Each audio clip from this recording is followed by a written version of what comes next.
Welcome to PausePoint, the podcast, your ultimate destination for reclaiming your time, revitalizing your spirit, and saying no to burnout. I'm Felisa Wiley, CEO and founder of PausePoint, and I'm here to ignite your journey towards a more balanced and mindful life. Join us each week as we delve into practical tips, inspiring stories, and expert advice designed to integrate mindfulness into your daily life. We'll explore mental health tips, discover ways to strengthen work-life balance, and find methods to reduce your stress. Whether you're new to mindfulness or seeking to deepen your practice, we're here to spark action. It's time to reclaim our time, take more breaks, and infuse our lives with moments of peace and rejuvenation.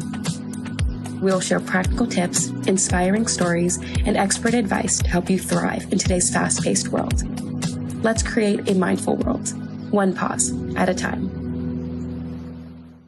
Welcome back to PausePoint, the podcast. Today, I'm so excited to introduce Lauren Garner. Lauren, please introduce yourself. Hi, thank you so much for having me on the show today. I'm so grateful to be here. I'm Lauren Garner. I'm the Vice President of Demand Generation and Partnerships for Ascent Funding, which is a student success fintech company. And as a recovering workaholic type A person, I have been on a mindfulness journey for the past 25 years. And I still haven't cracked the code yet, but I do have some tips and hacks that hopefully people find helpful today. What I love about you is that you just mentioned that you don't have it figured out, because mindfulness is not just a snap your finger and it's going to automatically come to you. It's a process, and everyone views mindfulness in their own way because it's personal to them. It's about what works best for you.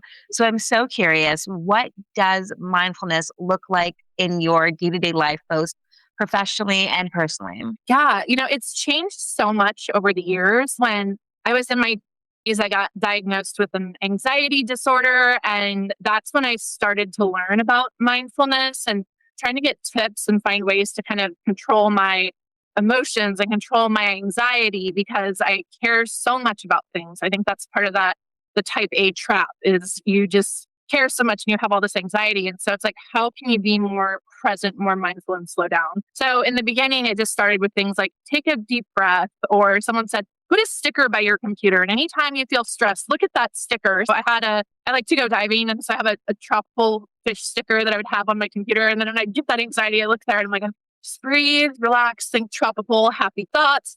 And, it's pretty simple at the time, but it worked sufficiently. As we get older, problems get bigger and things evolve. And so I found myself when I was 39, not necessarily going through a midlife crisis, but a midlife transition. We had bought a fixer-upper. We were accruing a ton of debt. So I started having credit card debt. I got diagnosed with autoimmune disease. So we were having medical bills pile up. And then at the same time, we were having trouble starting a family. And so there were a lot of financial stressors in my life. And the best option was to become a vice president, get a better job, get more money, and basically had to realize that if I wanted to start a family, I need to step up in my life.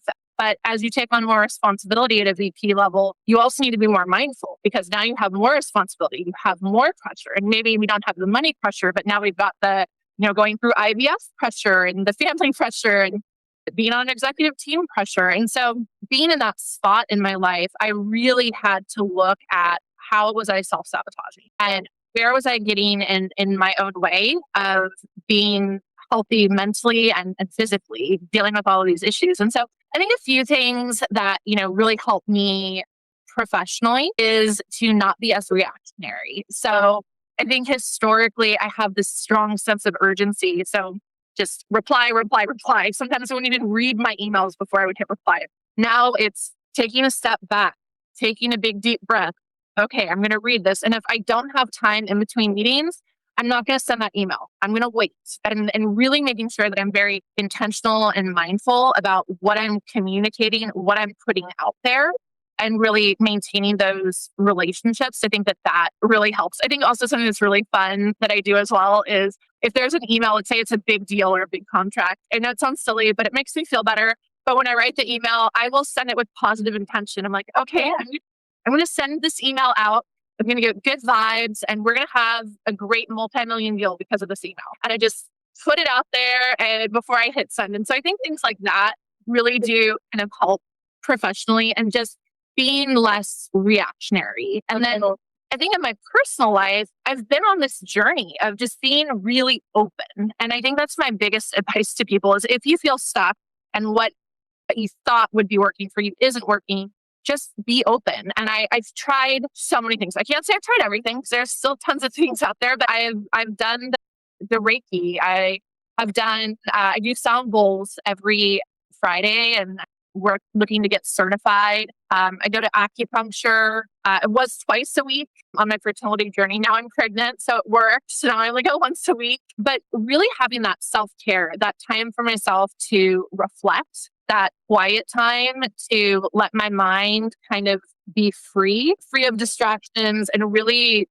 carve out me time. I think that that's super important. And I think the biggest thing for me personally and professionally is, time, the PausePoint, pause. Make sure that you're being really intentional and thoughtful with how you react to this world because we can't control what happens to us. I learned I have control over my own body when I got diagnosed with this autoimmune disease or when we had our fertility journey. You don't even have control over your body, and that's petrifying. I mean, it really is scary. But the amazing thing is we do have control over how we react to things. And I think that's where mindfulness really helps. We can feel these big feelings. We can feel this anxiety or this pressure or this stress, but how do we internalize it? How do we absorb it? How do we deal with it? And then what's the reaction that we give the world in turn?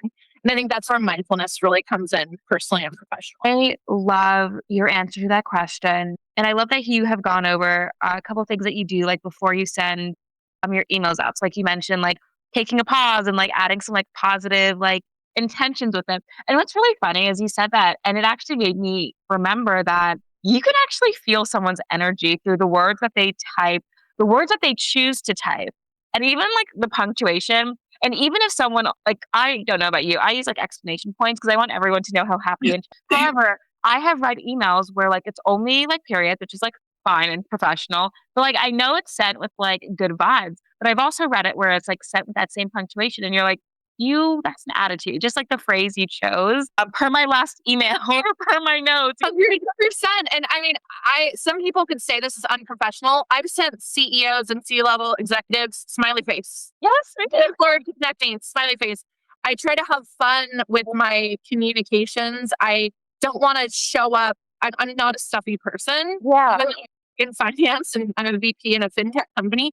I'm not a stuffy person. We're not a stuffy company. We're a fun culture. And so for me, they encourage it. And so words do matter. And I think it was Maya Angelou who said, people might not remember what you said, but they'll remember how you made them feel. That is, especially in today's world of electronic communication, people can read into things, right? And you want people to feel great, even if they're just reading an email. And I think that punctuations, emojis, I mean, whatever's appropriate, whatever's your style. But for me, I use emojis all the time. I love exclamation points. I'm a very loud, emotional, fun person. And so for me, it's like, that's my personality. And I think it's usually really well received. I like that you mentioned that like in today's day and age. So we're sending emails. We're not picking up a phone to call people. Well, I'm not. You might be. I don't know about you. I also like don't really do like in-person meetings. So even like how I present myself like on a screen, like maybe I'm a little bit more emotive. Maybe I use my hands a little bit more, but like it's within the screen. So you can see how I'm like, I really try to like show that body language, let people hear my voice through the text that I send because we're lacking that in-person communication. So I'm so happy you mentioned all of this. But I am curious because this is an evolution of your career, of your journey, going up to being a VP. How has your approach to leadership evolved? I know you take a minute to respond to emails. I'm curious about how do you show up for your team? Absolutely. So there's a couple things that I do because I am very type A. I schedule it. Today alone, I have 11 meetings. This podcast is including one of them, but between 9 a.m. and 4 p.m., I have 11 meetings. So, and what I didn't do today was I didn't schedule and block time for this is my time to reflect. This is my time to connect. So I schedule it, but sometimes schedules change. And sometimes you just have a really, really busy day. But I think with my team, one-on-ones are critical. As a leader, I think it's really important to have one-on-ones with your employees. I also went through some training with Ken Blanchard on situational leadership, if you're familiar with his teachings. But when you have a meeting with the one-on-one, it's your employees' time to tell you what's going on, not you to check on all these status updates. And so what I intentionally do with my team every time I have a one-on-one, I check in with them and I say, scale from 1 to 10, how are things going? If there's a 7, that's not a good number for me. That 7's actually my lucky number, but it is not a good number if I ask somebody how they're doing. And I probe. I would say, probably 50% of the time when someone says, oh, I'm a 7 or an 8, I'm like, well, why aren't you a 10? What is there anything I can do to get you to a 10? And sometimes it's like, no, my pet might be having issues, or I have a family member in the hospital. I've got to move soon. I just found this out. There's a lot of things that are going on with people outside of work. And I think that as a leader, it's important to show up for your team and create a safe space where they feel comfortable sharing and understanding that, because then you have some context where if someone feels off, maybe there's a really good reason why. And so I think being more mindful and present with relationships with employees and making that time. And then also, I'm vulnerable too. I do share a lot about my personal life. And I think that it's because when we show up to work, for the longest time, I had this dichotomy where I was super professional, shut off. I'd say, oh, how was your weekend? Great. Okay, let's get down to business. That's also, I think, a bad habit of really busy people is sometimes you're so busy, you just need to get the deal closed, get down to business. And you're missing out on such a wider opportunity to broaden relationships and really get to know your team. And so from my perspective, that's how I've become a lot more mindful, is just really scheduling that and making sure that I connect with my employees and making sure that they have a safe space to share that with me. And then, like I said, just scheduling time. It sounds silly, but I left Ascent for a bit and then came back because I wanted to start a family, and I felt like this was the best environment for me to do that. And they're super supportive, which is great. Our busy season's coming up and I'm going off my baby moon for 10 days and they fully support that, which is amazing. One of the many reasons why I love working here. But, I scheduled things. And when I came back to Ascent, I started to schedule lunches. I would never before have a lunch, or I'd just sit at my desk and eat and work. And so now I schedule my lunches, or I spend that time and I say, hey, once a month, I'll have a lunch with a different employee. And I'm like, hey, let's go walk down the street. Let's get outside. Let's go to lunch together. And just something as simple as that really helps you build relationships, but also gives you a break when you're so busy to just get outside, get away from your screen, and build relationships and make time. And so I find that for those that are really busy, go, the best thing is schedule it and commit to it. Because if you're someone who's committed, you'll make sure it happens. But if you're like, oh, it's just me, I'm not going to schedule lunch, but oh, I told so-and-so we're going to lunch on Thursday, I have to do that. So it's kind of good because you're inadvertently kind of creating an accountability buddy and making sure you take that time for yourself. So one, you're making me want to be part of your team now. I love that you have started scheduling those lunches and now invite your employees and colleagues to join you and even go outside, and you're making it an intentional way to improve the relationships that you have that is so important nowadays. And you also mentioned one more thing where that made me start to think about how newer generations look at the workforce, because I know that previous generations ago, it was you leave your home life at home when you go into the office, and the office is for office things. So this is a generational shift in how we view work life. I've worked with people of other generations, and sometimes they just don't like that. It doesn't vibe well. So it's really interesting to hear you talk about that, because this is the direction that the workforce is headed. And it's really important to understand people have their own lives. We work for what? 2/3 of our lives. We spend 70% of our lives at work, 40 hours a week or more for some industries. So it's so important to as a leader for you understand that people have their lives. They're bringing whatever happened to them into work, because not everyone can just shut it off, and we're not robots. But it's really nice that you've created this open and vulnerable space for them to show up honestly and authentically. Absolutely. And I think one thing too that's really important to note is setting boundaries. And I've had previous roles where I have had to work on the weekend when my dad's in the hospital or, and I'm realizing, wow, or work on vacation. And you have to find the right work environment that allows you to set boundaries and just set expectations. And so, I have team members all over the country. Even one of the projects I work with people that have someone in the Philippines and someone in Romania. So we have all different time zones, all different things. And I think what's really important with my team members is to set like an expectation of schedule. I think when you have a fluid schedule and you just whenever, then someone might need to get a hold of you when or expect a meeting with you when you're not available. If you have like I have lots of doctor's appointments. I block on my calendar, but my team has access to my calendar. I have nothing to hide. And so they know and vice versa. But I say, these are our standard working hours. And if you need flex hours one day, or even we have interns, like, hey, if you need to take the day off or work a half day because you have finals, totally supportive. Just make sure you communicate that. Yeah. And I think that's the thing too, is if you find yourself in a burnout situation where you think, oh my God, I'm working 24 hours a day. This is crazy. Or 7 days a week, I just can't do this. Check yourself and say, is this really me or is this the expectation of the culture? And I have had times where even when I started at Ascent, where I was working 18-hour days, that was not expected. That's just what I thought needed to be done to drive the business forward. I was a very small team of one, and that was on me. It wasn't my boss. It wasn't my company asking me to do that. That was on me.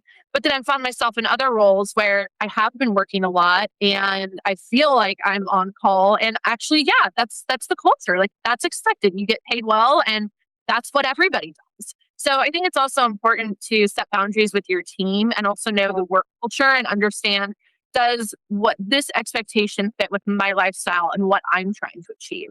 So I think that's a really important note there when you have, younger team members, people dispersed all over the country is really setting those boundaries and expectations. So they know when you're accessible and when they're accessible as well. No, I completely agree. And it's actually funny that you mentioned like your calendar being open for everyone to see. So I was years ago, this company that I was a part of, Open Door, everyone was so transparent with what was going on. And I used to like check the CEO's like calendar because I'm like, oh, what are you doing today? Because I was just nosy. We're like the lowest rung. And then one day I knew that something was going on because I noticed that he changed his calendar from like open to private and all of the VPs did as well. And then literally months later, they got acquired. So they were having like those meetings and I was like, something's going on. And I actually saw I used to work on the business intelligence team and I saw a transaction from one of our competitors to us. And I was like, this is strange. And then something happened. And then all of a sudden this transaction just disappeared from the database. I was like, something's going on. I knew something was going on based off of just like the shift in what was versus what wasn't. But I've always do that now. Like whenever I go to a new company, I'm like, okay, do the CEOs and executives, do they have their calendars open? How transparent? What's their open door policy? Like how do they communicate? Because it shows a lot. Like I prefer the open calendars because I'm a little bit busy and I like seeing what's going on in the company, but you sense it. And to me, those closed calendars also give off a sense of siloed department. That's when people are more so working to protect themselves rather than the overall organization as a whole. And you sense things. So boundaries are important, but I'm loving everything that you talked about with the company that you work for. Like honestly, I may look to see if they have any open. They are pretty amazing.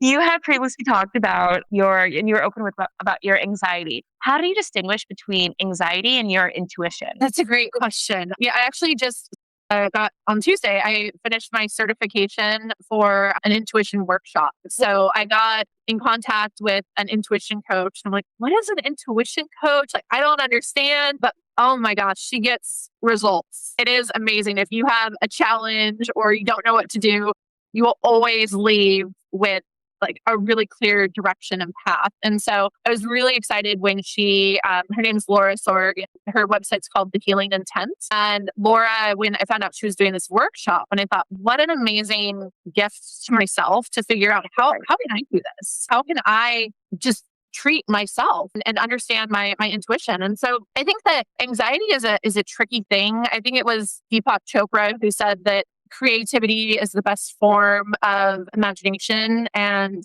anxiety is the worst form of imagination, something to that effect. But, it's true. I'm a very imaginative person. And with anxiety, it comes and it can be debilitating. It can prevent you from making good decisions. And you're making decisions out of fear. And I feel like intuition is not coming from love or coming from fear. And that's really the two drivers.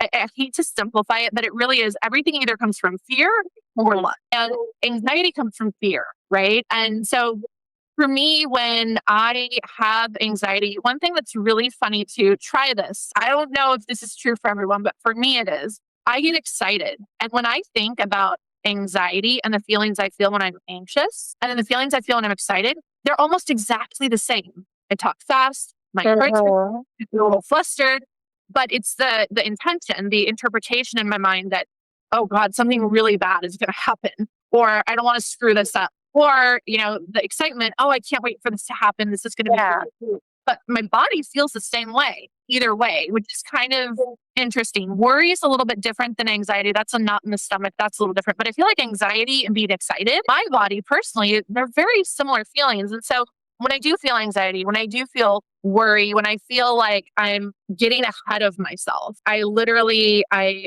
pause, I take a deep breath, and then I try to find a quiet place. And so for me, it's sitting with the feeling. And I figure out where is this feeling? Like, is it, is this anxiety? Is it like sometimes in my throat, or is it in my heart, or is it in my stomach? And like, I close my eyes, I sit with that feeling. The techniques that Laura had taught me was, you find that feeling and you envision kind of like a beautiful just beam of light, just focused on that spot. And you just feel it and you breathe with it and you sit with it. And I think that's the thing with anxiety is a lot of times we feel it, but we don't explore it. And we just try to like push it away and then do something to like hope it goes away, but it doesn't really. And so then we feel anxious all the time about the same things because we're not feeling that feeling. We're not going deep. We're not doing the work and like really digging into it. And so one of the things that I do is when I am trying to say, okay, well, is this anxiety? Is this a feeling or is this really going to happen? Even with intuition, when we get to intuition, I'm not psychic. It'd be really cool if I was, but I'm not.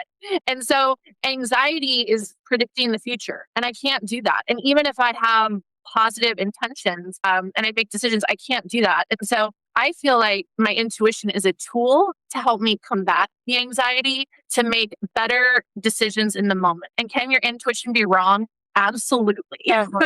Absolutely, it can be. But you calibrate it and you have tools. There's a tool called the body sway that Laura taught me. And you have different tools to kind of fine tune your intuition. Emotions aren't getting in the way of what do I really at my core feel, at my core believe, and what do I want, and how's my intuition going to drive me there? So that's why I kind of distinguish between the two. No, I like that you mentioned that and your intuition is a tool to override like the anxiety. And you also mentioned body sway exercises. How does it help you make decisions? And can you describe it for those who don't know what it is? Yeah. So for the body sway, it's a really simple technique, and I won't demonstrate because I'm wearing heels right now and I'm in the office. But essentially, find a quiet place, stand. I prefer barefoot. If you can do it on grass, that's even better. If you can kind of connect with the earth, but it's fine just barefoot in your living room or something.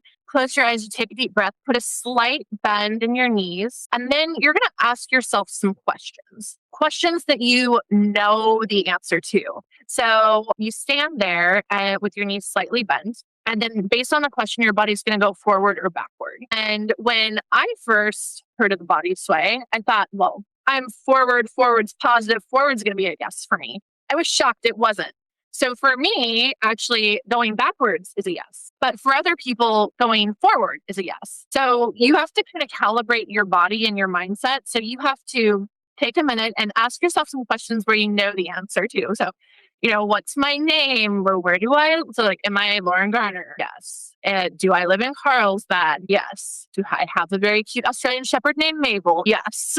Kind of going through those questions. usually 3 to 4 questions. You might have some variation when you're first doing it. The second question, you might go forward. The second one, you might go back. So wait till you can calibrate your body and figure out what that forward or backward motion means to you. And then I use it. So when I'm not sure, is this intuition or is this me being really optimistic? Should I really do this or not? That's when I use the body sway to check in. So it helps me calibrate my intuition. And you don't ask complex questions. It's a very simple yes or no. And then I'm feeling because of this, yes or no. Or should I do this, yes or no?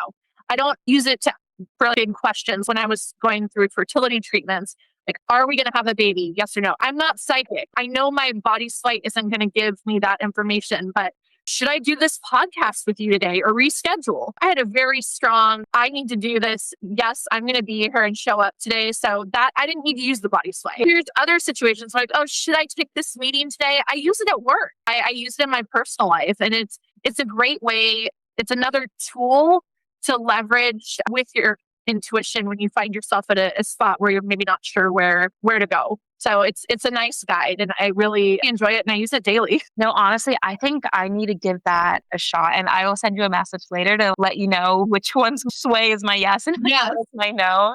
So you've mentioned multiple times and you're very open about your fertility journey. What advice would you give to other women navigating fertility challenges who are trying to stay centered? Because I know how stressful that might be. It was so stressful. And I think one of the biggest things is don't be afraid to be vulnerable. So when I had started my journey, I was in transition to a new company. I was on the executive team and I kept a lot of it private. I had doctor's appointments at 7 a.m. I had to find a doctor that would be open before business hours. I had to do a lot of things, sneak around. And it was actually causing me more anxiety. And thankfully, I had an amazing group of women through an organization called Chief that were other executive women. And I was telling them about how I'm really struggling because I feel so stressed trying to do these appointments and you're on all these medications. And they said, just tell your boss. And I said, I can't do that. I just started this job. I don't want them to know that I'm going through this. This is really personal. This is private. And I don't feel like I should. And they said, why? And I didn't really have a good reason other than, well, I don't want them to think that I'm slacking or I had this weird thing in my head that was a block. And so I thought, screw it. I'm going to just be honest. And my CEO was so empathetic, so understanding. He said, you have my full support, whatever you need. And it really changed for me. And we had 2 previous failed rounds of IVF because I think I was really stressed. I do 5 rounds total, but the third round, which is the round when I had finally said, hey, this is what I'm going through, and I got the support of the team, I felt like my stress levels just significantly. So from my perspective, if you work for a company or a boss that wouldn't respect or understand that you're going through IVF, you shouldn't work at that company, first of all. But again, check yourself because I was worried. And then when I said what's going on, they were so warm and welcoming. But give yourself some grace, get a support system, make sure that you talk to other women who have been through it. Was getting really a sad place where I was like, I don't know if this is going to happen. And I talked to someone who's like, I've done this 9 times. We're never giving up. We're going to sell our house if we have to go through this. And I thought, wow, they're really committed to starting a family. And it inspired me. Again, at first I thought 3rd time's a charm. And if it doesn't work, we're not going to do that. We ended up going for 5. And it really did make me stronger. It made my relationship with my husband stronger. But I think to women, it's a process. There's a lot to go through and you shouldn't have to go through it alone. I think you should at minimum at least tell your boss. And if you feel comfortable, tell your coworkers, tell your friends and family. I didn't share my journey on social media until we had actually just shared it last week and I'm almost 5 months pregnant. But I was nervous. There are certain people that can help you through it. So I think just know that you're not alone and make sure you take time for use mindfulness techniques and make sure that it's stressful enough. So don't burden yourself with extra stress in the process because the more you can unburden your stress, the easier it is to start a family. No, and I'm tearing up a little bit because I think that every woman in corporate America knows what it's like to be unsupported. So hearing how warmly and caringly, I don't know if that's a word, you were supported by your team, that is just such a beautiful emotion. I'm so happy that you were able to be that vulnerable and they accepted your vulnerability and returned it with graciousness and kindness. Because look at you now, you're flourishing, you're glowing, you're 5 months pregnant, and you have an amazing support system with your team in your personal life. And that is something I could only wish that every woman in this world going through this has, because fertility is not an easy thing. We all think, oh, we can just get pregnant so easily. No, not every woman has it that easy. So I'm just happy for you. Thank you. It's been very, and I'll be honest, so how is it being pregnant? I was like, this is so much easier than IVF. I'm just really lucky too. I've had a very easy pregnancy so far. The emotional part is it's not even the hormones and all the appointments, but it's just the emotional part of having this hope and then it doesn't work out, and then having this hope and it doesn't work out. And I'm really blessed. I just feel so incredibly fortunate to be sitting here in this position. Yeah, my wildest dreams, honestly. I'm so lucky. And I think also going back to women in corporate America, I feel like women in corporate America are taught to override their instincts and to not really trust their inner voice. What do you think about that? Yeah, I would tend to agree with that. I think that one of the things is, I won't speak on behalf of all women. I'll speak on behalf of my personal experience, but there's this kind of analysis paralysis. You want to make the right decision, so you're not decisive, and you can't tap into your intuition, and you don't want to make the wrong move. So then you do nothing. And I think that that's one of the reasons why sometimes women don't get as far in their careers, because they're not making decisions, and they're not saying that you have to be fearless. Have the fear and do it anyways. So say, hey, I could be completely wrong, but let's go through this. There's some in business, I don't know if it's through Facebook or Meta or something, it's like move fast and break things. So it's work for a culture that allows you to make mistakes. Because if you're constantly triple checking your coworker, they're going to make the decision, they're going to make the move, and they're going to go ahead further because they're more confident, they're more decisive. And I think that that's the thing, is we have to make decisions, especially the higher up you go. You can't always rely on your boss to cover for you. You need to make decisions, and you make the best decisions you have with the information available to you at that present moment. And I think that in the past, I would overanalyze, or I'd get a lot of feedback from a lot of different people. And this person says this, and this person says that. And then now I don't know because they're opposing views. And where do I fit in? And again, it's that anxiety, it's that overthinking. And so I think for women in leadership, I think that it's important to realize you don't have to have all the answers, but you do have to make decisions. And so when you make those decisions, make sure that they're timely and well-informed, and tap into your tuition if you're on the cusp. It's okay when you don't want to do an acquisition because you have a feeling this is a good company. Absolutely not. But at the same time, I think that there's opportunities for us to leverage our intuition and to grow our careers and to grow our team. And so I think that a lot of women tend to doubt themselves and they're to make mistakes, where if I make a mistake, I make mistakes all the time. I fail a lot. And I used to be so type A, I'd be so freaked out of failing. And I worked for Tony Robbins, and he had mentioned, if you try to be a perfectionist, you're going to set yourself up for failure because you'll never be perfect. You'll never get there. So I had to work to uncouple that from my personality, to be like, I'm not perfect. I'm trying my best, but I'm making big moves. And half of this is going to kick ass and be great. And this other half is going to be a learning. And so I tell myself, these are learnings. They're not failures. It's a failure if I didn't learn anything from it. But if there's something where it helps me do better next time, I'm a learner, and I make mistakes, but I learn, and then I do better next time. And so I think that that's a way that women can tap into their intuition a little bit more and not be so afraid and hesitant, change that perspective and attitude so that they can be more powerful leaders. And I honestly think that women are great leaders. I think though society has taught us to be hesitant, to doubt ourselves, and we bring that into the workforce. But we're smart, we're intelligent, we can do anything that we set our minds to. And it's just a matter of making those decisions, those informed decisions, and sticking with it. And you mentioned your type A self. If you could give your younger type A self one piece of advice, what would it be? Oh my goodness. There's an amazing book that my friend Erin wrote called The Type A Trap. And I wished I would have, if that book was available 15 years ago, oh my gosh, I don't even know where my career would be. It's an incredible book. And it's on Audible too. So I listened to it on Audible, but it's a great book. And there's a lot of different tips in there for people that have type A personalities. I would say, honestly, the biggest thing, even on a deathbed, people say like, oh, well, what's that one regret? Some people say, oh, I wish I didn't work as much. Well, you know what? Some people love their job.